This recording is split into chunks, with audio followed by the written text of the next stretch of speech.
तो फिर इसका कारण निकलता है। हाँ। वो तो फिर ब्रह्मनाद हो, ब्रह्मनादि हो भगवान के द्वारा। जय जय जी। अपना श्रेष्ठ 5 जन्य नामक शंख बजाया। भगवान के होठों की लाली से लाल वह श्वेत वर्ण का शंख हाँ, बजते समय उनके कर कमलों में ऐसा शोभायमान हुआ जैसे लाल रंग के कमलों पर बैठकर कोई राजहंस उच्च स्वर से मधुर गान कर रहा हो।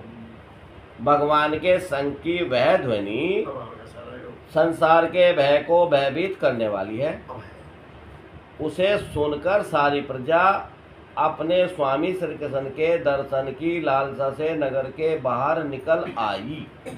भगवान श्री कृष्ण संसार का आत्मराम। जो भय है, हाँ उसको भयभीत करती है वो ध्वनि। हाँ तो जब ऐसी ध्वनि आई तो जो सारे लोग थे वहाँ के द्वारका के, जो संसार के भय से सामान्यतः भयभीत रहते हैं हम लोग, उसे दूर करने वाली जब ध्वनि आई तो सब भाग के भगवान आ गए। तो ये वही ब्रह्मनाद, ब्रह्मनाद ये रामानंद और ब्रह्मानंद। हाँ देखो भगवान यही के गोपियाँ शंख आती की। हैं रात्रि में हाँ। जो भगवान बचाते हैं भाई ये शंख है भगवान के वो पास। सुनते ही चल देती हैं। तो ये वही भगवान का अच्छा रस- वैसे इसका कुछ ज्ञान से भी संबंध है, हाँ। क्योंकि ये भगवान जब विष्णु जी धूल के उसमें आवेंगे तो उसके हाँ उसके गाल पर लगावे हैं, हाँ, तो उसको पूरा वो स्तुति करने लगा है, फिर वो संस्कृत में बोल रहा है वो पूरी बात। तो इसका कुछ ये भी है तात्पर्य। चलिए साहब, भगवान श्री कृष्ण आत्माराम है। वे अपने आत्म लाभ से ही सदा सर्वदा पूर्ण काम है। फिर भी जैसे लोग बड़े आदर से भगवान सूर्य को भी दीप दान करते हैं, वैसे ही अनेक प्रकार की भेंटों से प्रजा ने श्री कृष्ण का स्वागत किया। सबके मुख कमल प्रेम से खिल उठे। वे हर्ष गदगद वाणी से सबके सुहृद और संरक्षक भगवान श्री कृष्ण की ठीक वैसे ही स्तुति करने लगे जैसे बालक अपने पिता से अपनी तोतली बोली में बातें करते हैं।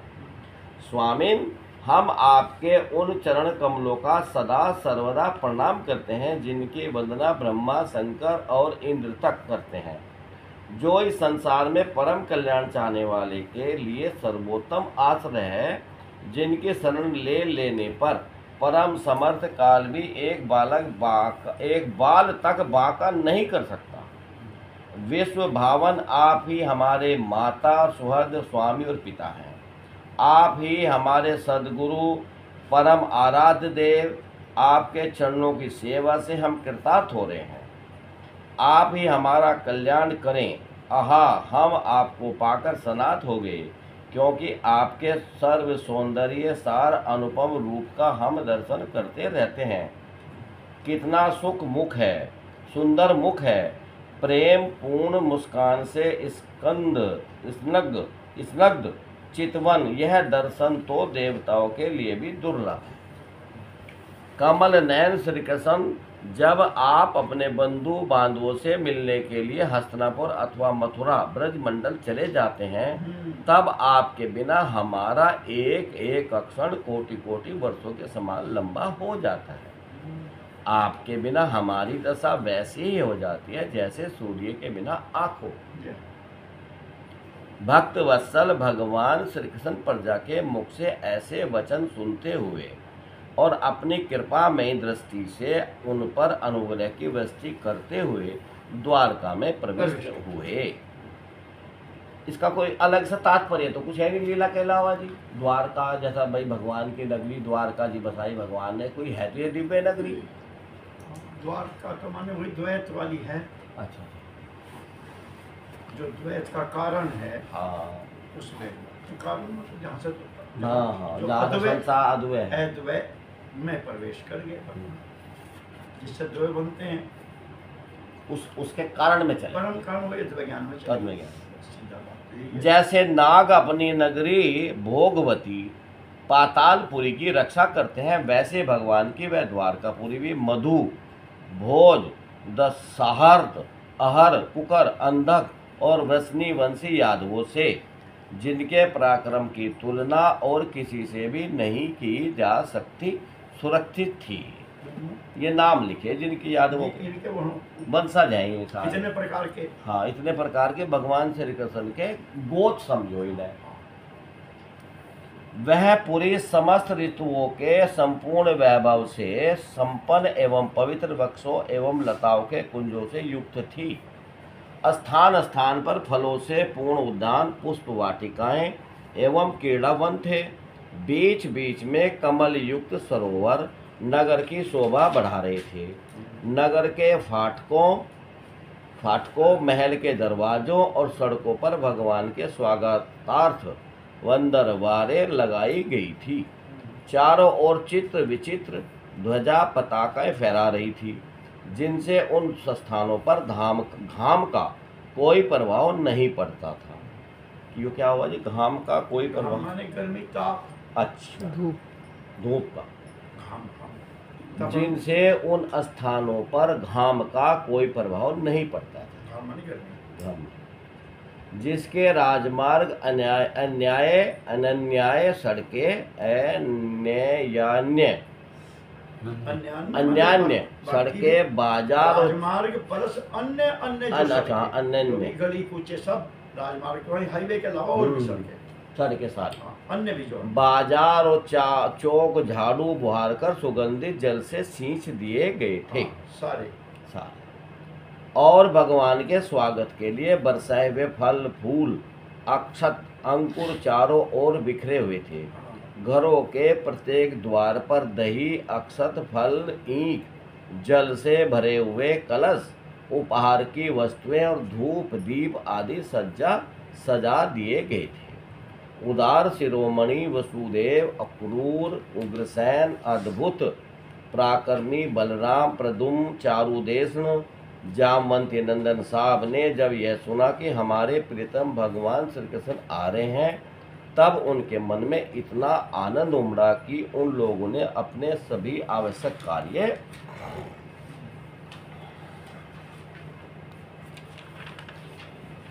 सोना, बैठना, भोजन आदि छोड़ दिए। प्रेम के आवेग से उनका हृदय उछलने लगा। मैं मंगल शकुन के लिए एक गजराज को आगे करके स्वस्तयन पाठ करते हुए स्वास्तिक वाचन पाठ हो जी वही है यो। हाँ, स्वस्तन्य पाठ करते हुए और मांगलिक सामग्री से सुसज्जित ब्राह्मणों को साथ लेकर चले। शंख और तुरी आदि बाजे बजने लगे और वेद ध्वनि होने लगी। वे सब हर्षित होकर रथों पर सवार हुए और बड़ी आदर बुद्धि से भगवान की अगवानी करने चले। साथ ही भगवान श्री कृष्ण के दर्शन के लिए उत्सुक सैकड़ों श्रेष्ठ वारांगनाएं, जिनके मुख कपोलों पर चमचमाती हुई कुंडलों की कांति पड़ने से बड़े सुंदर दिखते थे, पालकियों पर चढ़कर भगवान की अगवानी के लिए चली। बहुत से नट, नाचने वाले, गाने वाले, विरध, बखानने वाले, सूत, मागध और बंदीजन। जैसा बाबूजी ये मागध किन में गिने जाएंगे, वैसे ही ये भी नाच गाने वाले सूत, मागध और बंदीजन टाइप इनका वो कीर्तन गान करने वाले। भगवान श्री कृष्ण के अद्भुत चरित्रों का गायन करते हुए। क्यों नहीं मांगे? कोई कुछ बजाने का औजार होगा इनका, हाथ जैसे। भगवान श्री कृष्ण ने बंधु बांधवों, नागरिकों और सेवकों से उनकी योग्यता के अनुसार अलग अलग मिलकर सबका सम्मान किया। किसी को सिर झुकाकर प्रणाम किया, किसी को वाणी से अभिवादन किया, किसी को हृदय से लगा, किसी से हाथ मिलाया, किसी की ओर देखकर मुस्कुराहट दिए और किसी को केवल प्रेम भरी दृष्टि से देख लिया। जिसकी जो इच्छा थी वह वही वरदान दिया।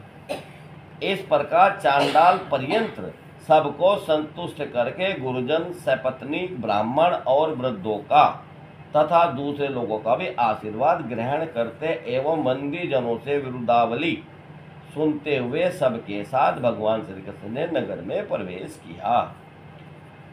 सौनक जी, जिस समय भगवान राजमार्ग से जा रहे थे उस समय द्वारका की कुछ कामनियां भगवान के दर्शनों को भी परमानंद मानकर अपनी अपनी अटारियों पर चढ़ गई।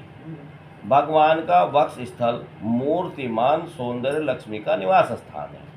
उनका मुखार बिंद नेत्रों के द्वारा पान करने के लिए सौंदर्य सुधा से भरा हुआ पात्र है। उनकी भुजाएं लोकपालों को भी शक्ति देने वाली हैं। उनके चरण कमल भक्त परमहंसों के आसन हैं।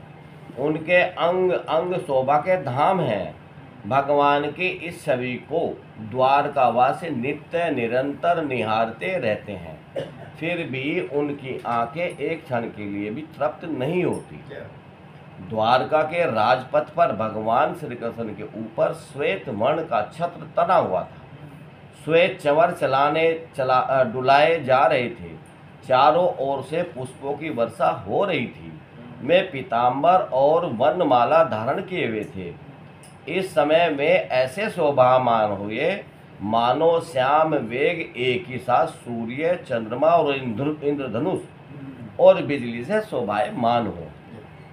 भगवान सबसे पहले अपने माता पिता के महल में गए। वहाँ उन्होंने बड़े आदर से देवकी और सातों माताओं के चरणों पर सिर रखकर प्रणाम किया। सातों का मैंने भी अंडरलाइन किया जी। सातों माताएं मतलब जिसका मतलब वसुदेव के 8 रानियां हैं देवकी के साथ। हाँ, मतलब वसुदेव की पत्नियां हुई सारी।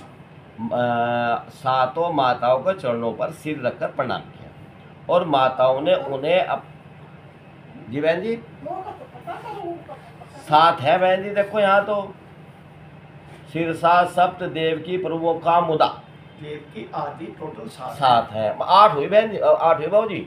देवकी की आदि सातों माताओं को, हाँ 7 ही हुई। देवकी वगैरह हाँ मिला के 7 है। सातों माताओं को चरणों पर सिर रखकर प्रणाम किया। कुल 7 है। कुल 7 है। और माताओं ने उन्हें अपने हृदय से लगाकर गोद में बैठा लिया। स्नेह के कारण उनके स्तनों से दूध की धारा बहने लगी। उनका हृदय हर्ष से विहल हो गया और वे आनंद के आंसुओं से उनका अभिषेक करने लगी। माताओं से आज्ञा लेकर मैं अपने समस्त भोग सामग्रियों से संपन्न सर्वश्रेष्ठ भवन में गए। उनमें 16,000 पत्नियों के अलग अलग महल थे। अपने प्राणनाथ भगवान श्री कृष्ण को बहुत दिन बाहर रहने के बाद घर आया देखकर रानियों के हृदय में बड़ा आनंद हुआ। उन्हें अपने निकट देखकर मैं एकाएक ध्यान छोड़कर उठ बैठी। उन्होंने केवल आसन को ही नहीं बल्कि उन नियमों को भी त्याग दिया जिन्हें उन्होंने पति के प्रवासी होने पर ग्रहण किया था। नीचे जरा के सबके नियम। जिस स्त्री का पति विदेश गया हो उसे इन नियमों का पालन करना चाहिए।